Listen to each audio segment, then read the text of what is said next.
Cinema అయిన Maruti talkies cinema ముచ్చట్లకు స్వాగతం. నేను మిస్టర్ బీ. మాట సూటిగా ఉంటుంది, మ్యాటర్ క్లియర్ గా ఉంటుంది. వీడియో టాకీస్ రాజా. అప్పుడు మ్యాటర్ లోకి వెళదాం. ప్రపంచవ్యాప్తంగా బాహుబలి సాధిస్తున్న ఘనత తెలుగు వారందరికీ కూడా గర్వకారణమే. కానీ ఈ విషయాన్ని అందరూ మనస్ఫూర్తిగా ఆస్వాదించకుండా చేయడానికి కొంతమంది వారి ప్రయత్నాలు వాళ్ళు చేస్తున్నారు. టాలీవుడ్ లో వేళ్లానుకుపోయి కనిపిస్తున్న ఫ్యానిజాన్ని ఇందుకు వాళ్ళు వాడుకుంటున్నారు. బాహుబలిని తెలుగు వాళ్ళందరి సినిమా అనకుండా ఓ వర్గం సినిమా అన్నట్టు చూపించడానికి ప్రయత్నాలు చేస్తున్నారు. మిగతా హీరోల ఫ్యాన్స్ ని రెచ్చగొడుతున్నారు. బాహుబలి క్రియేట్ చేసిన రికార్డులను ఇప్పుడప్పుడే ఎవరు అందుకోలేరు. వాటిని అందుకోవటం మహేష్ బాబు వల్ల కాదు, జూనియర్ ఎన్టీఆర్ వల్ల కాదు, పవన్ కళ్యాణ్ వల్ల కాదు అంటూ స్టార్ హీరోల ఫ్యాన్స్ అందరినీ రెచ్చగొడుతున్నారు. ఇది ఏ విధంగానూ సమర్థనీయం కాదు. అంతేకాకుండా ఇలా మాట్లాడుతున్న వాళ్ళు ఓ విషయాన్ని గ్రహించాలి. అదేమంటే రికార్డులు ఎప్పుడూ శాశ్వతం కాదు. రికార్డులు క్రియేట్ అయ్యేది ఎవరో ఒకళ్ళు బ్రేక్ చేయడానికే. ఈ సత్యాన్ని ఇప్పటికే ఎన్నో మార్లు తెలుగు సినిమా రుజువు చేసి చూపించింది. మగధీర సృష్టించిన రికార్డును చూసి దీన్ని ఎవరైనా అందుకోగలరా అనుకున్నారు. కానీ పవన్ కళ్యాణ్ అత్తారింటికి దారేది నిజం చేసి చూపించింది. ఆ రికార్డును చూసుకుని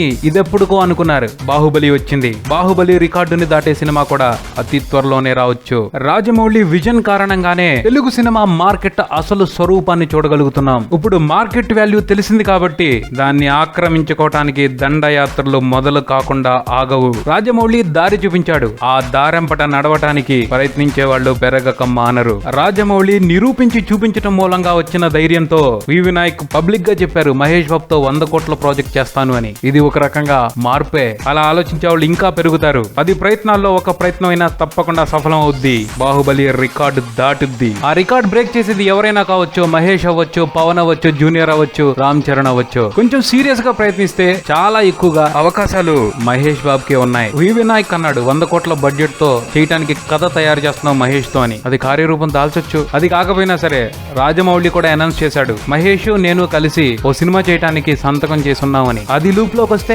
బ్రహ్మాండమే.